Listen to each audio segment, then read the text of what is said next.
Cái cuộc đời nó trôi nhanh, rất là nhanh. Chúng ta đi đem được theo cái gì trong cuộc đời? Không đem được gì hết. Chỉ có những cái kinh nghiệm, thì chúng ta mang theo trong cuộc đời được thôi. Vào trong kiếp luân hồi, thì mình mang theo được những cái gì mình tập luyện mà thôi. Thì những cái gì mà quý vị tập luyện ở đây ngày hôm nay, nó sẽ đem vô trong những cái kỳ tái sanh. Tại sao sư xuất gia? Tôi thật sự với quý vị đó, chân thành mà nói với quý vị, đó là sư đang trốn nghiệp. Bây giờ sư đang chạy để sư trốn những cái nghiệp sư đã làm, bất thiện nghiệp sư đã làm. Nếu sư chạy không thoát, sư sẽ tái sanh, hoặc sư sẽ phải trả ngay trong kiếp sống này. Sư bây giờ là đốt nến hai đầu đây nè thưa quý vị, để sư chạy thoát tất cả những cái bất thiện nghiệp sư đã làm trong quá khứ. Bất thiện nghiệp sư đã làm trong quá khứ. May mắn thay, nếu giây phút nào mà sư mà đắc quả là sư trốn thoát được, còn không á là cũng bị đánh tan xác như ngài Angulimala, hoặc là cũng như ngài Mokhin, đánh tan xác vậy đó. Dù rằng các ngài đã quả A La Hán vẫn phải trả nghiệp. Thì sư biết điều đó, tỉnh thức lại. Thành ra chẳng hạn như các con trẻ chớ có tạo nghiệp nữa. Bởi vì các con không có chặt tạo nghiệp, lý do tại sao? Các con tới đây để hành thiền, cái phước báo của các con nó rất là lớn. Còn sư đã tạo nghiệp, giờ này đó cố gắng chạy thật nhanh để cho nó được không kịp, trốn những cái bất thiện nghiệp. Mong rằng nhờ cái áo nhà tu này, tu tập nhắc nhở mình đầu tròn này, áo vuông này, để tu tập cái nghiệp nó không rửa kịp, thì có thể là trốn thoát những cái bất thiện của mình. Còn không thì nó đánh tan xác, cũng như là ơn đền oán trả, tức là nhân quả thưa quý vị.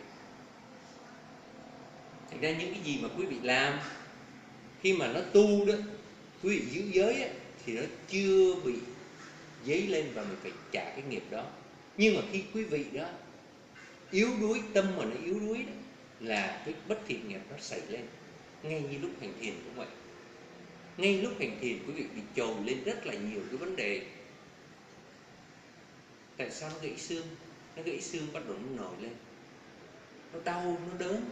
Thành ra chính vì điều đó, sư quý nói quý vị quán cảm thọ, nhìn thẳng vào cái vấn đề mà ai bị gãy xương, những cái cảm thọ đau, những cảm thọ mà bất toại nguyện, mình hãy nhìn vào cái trạng thái của cái cảm thọ đó. Nó thuộc về quán cảm thọ. Vì đó cái khóa thiền này nó là về Anapanasati, là hơi thở, thì sư nói nhiều về hơi thở. Nhưng một hành giả đó mà tập không được bằng hơi thở, thì sư sẽ chia sẻ với quý vị là 40 đề mục của thiền chỉ, và chúng ta tập mỗi người một cái đề mục khác nhau, chứ không phải ai cũng phải hơi thở. Trong này không phải ai cũng phải có hơi thở, không phải tập hoàn toàn hơi thở. Nhưng vì mà không thấy, tập 1 tháng, 2 tháng, 3 tháng mà không thấy hơi thở, thì sư sẽ hỏi, mình cố gắng mình đổi đề mục. Sư sẽ cho quý vị đề mục khác. Chẳng hạn như người nào bị gãy xương, thì sư nói bây giờ quán thử cảm thọ coi như thế nào. Thì sư sẽ chỉ cho quý vị cái phương pháp quán cảm thọ. Thì mình quán cảm thọ.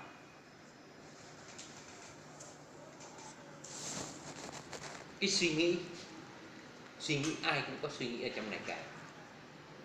Tuổi trẻ thì suy nghĩ nhiều hơn là người lớn.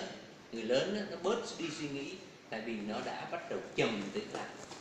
Đầu óc đó, nó bắt đầu tốt hơn những cái người tuổi trẻ. Tuổi trẻ đó năng động, rất là năng động và rất là thông minh. Thành ra họ tiếp nhận rất là nhiều đủ thứ hết. Họ tiếp nhận đủ thứ.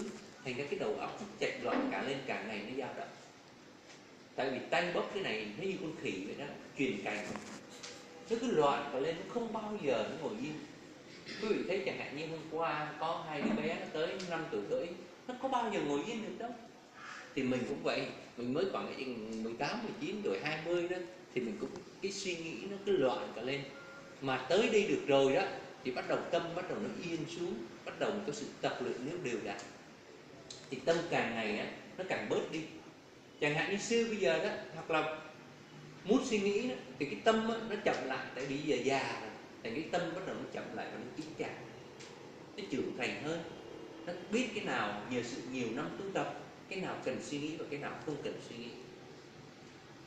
Còn bây giờ đó mà chẳng hạn mình tuổi trẻ thì đương nhiên đó mình thích đủ thứ đó, mình vào lại cái thứ mà lại thích đủ thứ, tại mình muốn thành công với cái này, mình muốn thành công cái kia, vì mình chưa vấp ngã lần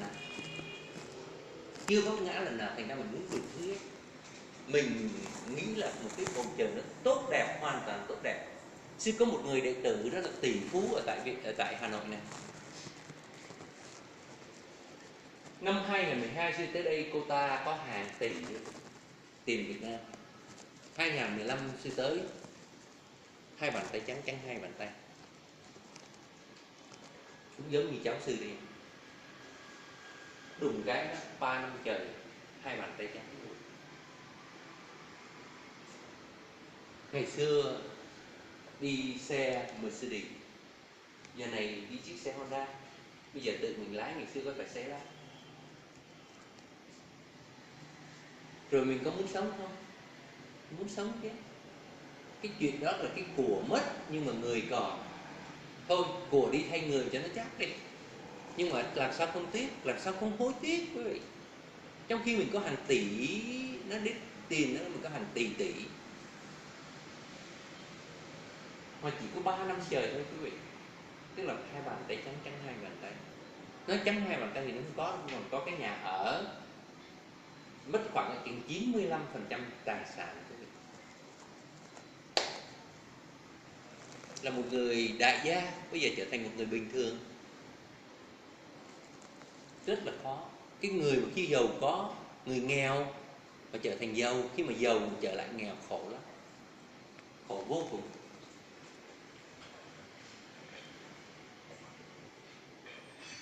Thành ra đó, đôi khi đó mình muốn hốt vô cho nó cố xác,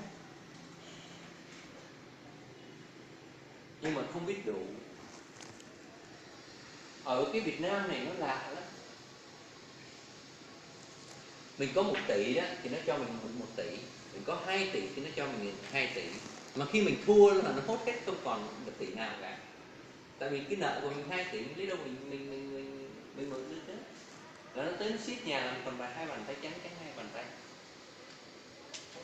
Ở Mỹ á, thì nó lại khác. Ở Mỹ á, ví dụ bây giờ mình có 100 tỷ thì nó cho mình mượn 20 tỷ. Nó nắm chắc cái đằng sau lưng là không bao giờ nó thiếu 80 tỷ. Mình vừa có nhà có cửa đó, mình vừa xong là nó xiết là nó lấy đủ, không có thiếu. Mình mượn nợ thứ nhất là 20 tỷ, nó hỏi cái anh mà nó cho mình mượn kế tiếp bây giờ 20 tỷ, mình có gia sản bao nhiêu, còn 80 tỷ, nó cho mượn 40 tỷ thôi. Tại vì nó sẽ biết mình sau đó mình thất thoát, cái giá trị của mình không còn đủ mà cái số thì nó cho mượn là nhiều nhất là 40% mà thôi, cái giá trị của mình. Tại vì khi mà mình sắp sửa biết mình chạy nợ đó thì là mình trốn, mình giật nợ giật hụt rồi, đó là nó đã cái xác cái nhà mình bán được. Những cái nào không bán được đó, thì lúc đó là nó nắm đầu, còn những cái nào bán được là nó không tính. Quý vị thấy không? Thành ra đó, ở Việt Nam đó, khi mà trắng hai bàn tay, thật sự là trắng hai bàn tay, nó buồn lắm chứ, buồn lắm chứ. Sao không buồn được? Tuổi 40, 42 tuổi, mất hết tất cả. Bao nhiêu năm làm việc, từ năm 1990 đã trở thành 1 tỷ phú Việt Nam. Đến 2015 mất tất cả. Quý vị nghĩ thế nào?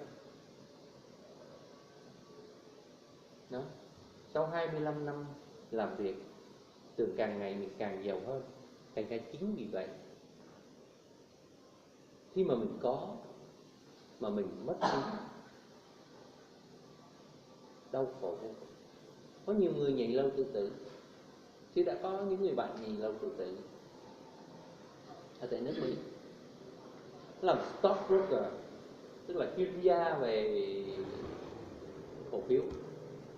Bữa trước thì lái tất cả những chiếc xe đẹp, nào vợ vợ ôi hay là đẹp, chân dài chân ngắn là đủ hết. Nhưng mà qua ngày hôm sau, cả thị trường sụp đổ, tất cả mua xe cộ MBA, bằng MBA thạc sĩ về kinh tế. tranh chối thôi, bây giờ còn những cái này đó là mày lấy dùng cho tao, được bao nhiêu thì mày đưa cho vợ đó, còn mày lấy chiếc xe Porsche của tao đi. Mình tưởng nó giỡn, nói ở khi nào mà mày cần thì tao lấy, ví dụ vậy, một lời hứa.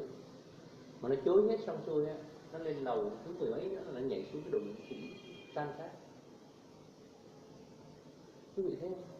Mình tưởng nó đùa ai nó nhảy thật, thì nó thua hết tiền cổ phiếu. Đó là một cái lối đánh cờ bạc. 37 tuổi, trẻ tuổi, đẹp trai, những cái đùng xuống. Nhiều lúc nó không có sự tu tập á, mình thấy của nó còn hơn là người. Chị tới nước Mỹ 25 năm, chị sống ở tại nước Mỹ 25 năm, 2 lần cổ phiếu sụp đổ, 2 lần cổ phiếu sụp đổ trong vòng 25 năm. Và tương lai nó cũng còn sụp đổ nữa. Nhất là bây giờ, hiện giờ là cái cổ phiếu nó lên tới kêu là tới mũi, bây giờ rất là cao. Đến tháng 12 á, là ở nước Mỹ đó, là nó cần tiền, nó bán cổ phiếu để nó lấy tiền đi mua những đồ đẹp cho những người phụ nữ. Kêu Christmas với New Year. Thành ra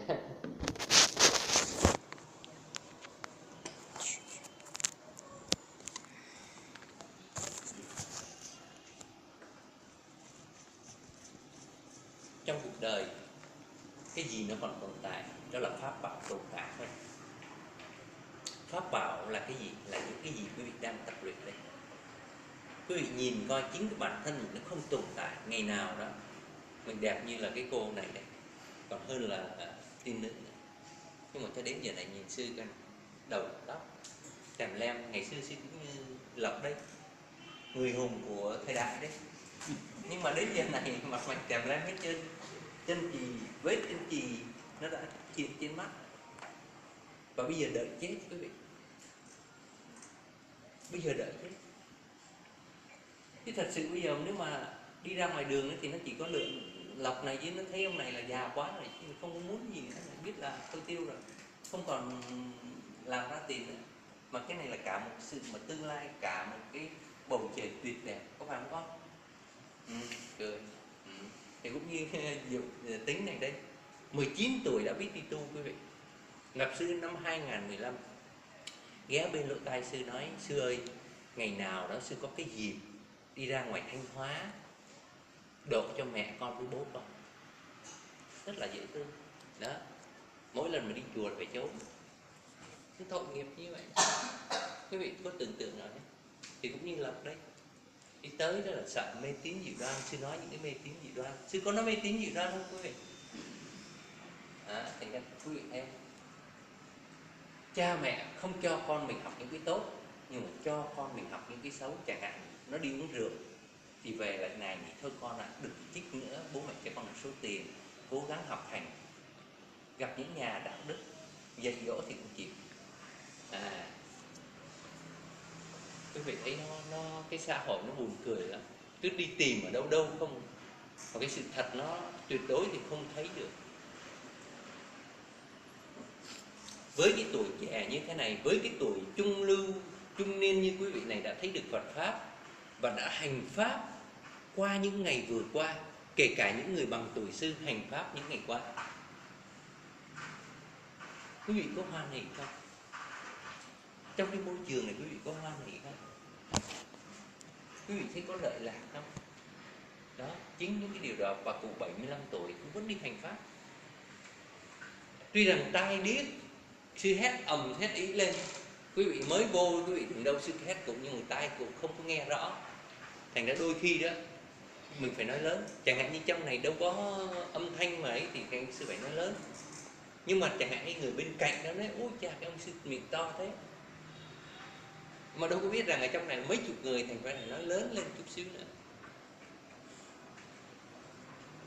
Chính vì điều đó, trong cái con đường phạm hạnh, ngày nào như cụ đây, nếu mình để giống như cụ, lúc đó cái sức khỏe nó không còn nữa, mình ngồi xuống nó không chịu nổi, lưng mình nó cứ chật qua chật lại, chật tới chật lui.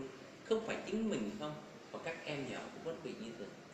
Tại vì đó, đùng một cái mình nhảy vô đây mình ngồi 4 tiếng một ngày, 4 tiếng ngày hôm nay. Có bao giờ mình ở nhà mình ngồi tới 4 tiếng đâu. Cùng lắm là sáng tụng kinh nửa tiếng, ngồi được 1 tiếng nữa là 1 tiếng rưỡi đồng hồ là vui vẻ cả. Quý vị biết không? Sáng nay 2 giờ sáng có một bà kia bà thức dậy. Cái bà dòm đồng hồ và nói thôi mình ngủ thêm 1 tiếng nữa, 3 giờ mình hãy thức dậy. Ngủ thêm 1 tiếng, cái bà ngủ quên thành ra 4 giờ như vậy. Phải lục đục nấu cơm rồi phải lo đủ thứ rồi mới chuẩn bị tất cả cho chồng cho con, cho cháu cho chắc rồi mới được đi hành thiền. Quý vị thấy đâu có phải dễ như cái thân mấy ông đàn ông này đó. Có biết cái chuyện đó không? Muốn đi là đi, thành ra kiếp sau xin làm kiếp đàn ông. Muốn đi đâu đi, không ai chấp cả. Anh sáng nay có nấu cơm không? Không. Tới đây có cơm ăn không? Ai lo? Bởi vậy đó, nhớ này. Điều thứ 5 là cái gì sư nói? 4 điều nhỏ Đức Phật đã nói mà. Thứ nhất là một đốm lửa, tức là một đốm lửa sân hận. Nó đốt cả một rừng công đức. Một đốm lửa nhỏ nó đốt cả một rừng công đức. Ví dụ mình làm phước chay tăng ngày hôm nay, mình đang sắp sửa chay tăng. Trời ơi, chị đã nói rồi, đem lên cho sư đó, tại sao lại đem bằng cái dĩa này? Nổi sân lên, thế là hỏng rồi. Phước mình đi dừng tại đó rồi. Tại sao mặt mày nó tèm lem? Ông sư cũng sợ quá, anh cũng nhảy vậy. Sợ. Thí dụ như vậy.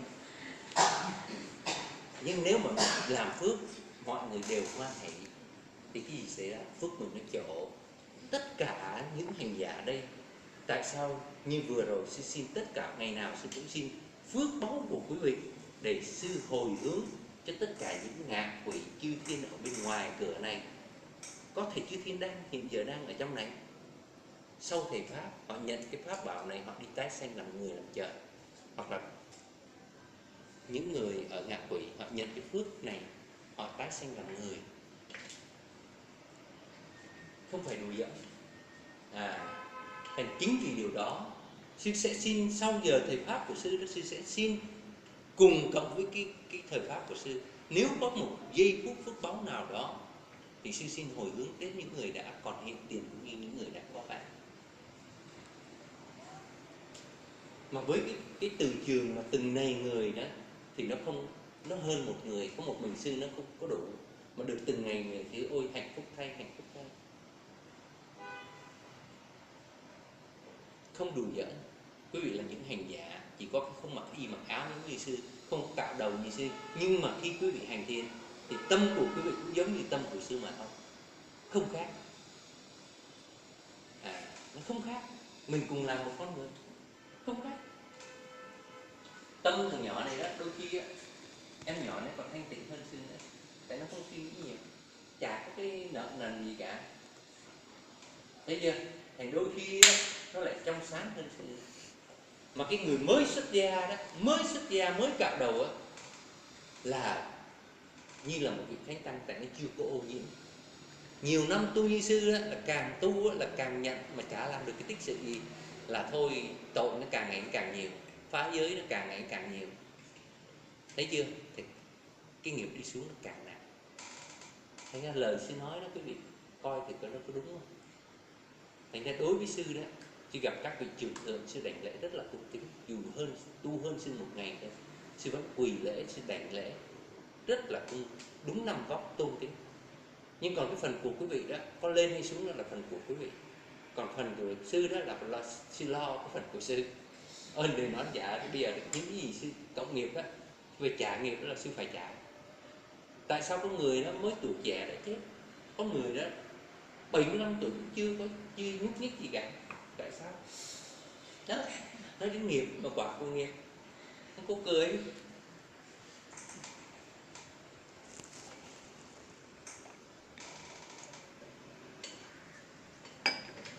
Tại sao ở trong đây chúng ta có người có rất nhiều trí tuệ, và có những người đã sanh ra rất là đẹp, và có người sanh ra là tàn tật như ngạ quỷ.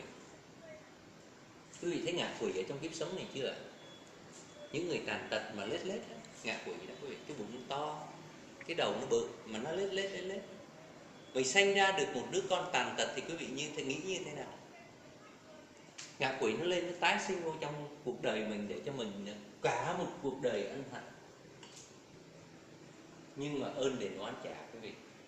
Có nhiều lúc mình uống thuốc mình thai, quý vị biết không? Cái rồi đến hồi nữa mình có con, nó bị nhiễm cái thuốc người thai đó.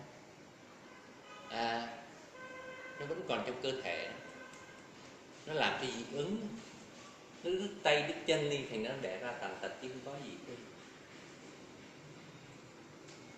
Hoặc là cái người chồng đi ăn xương rồi đem bệnh hoạn về cho vợ con mình, khi mà nó cấu tạo thành bào thai nó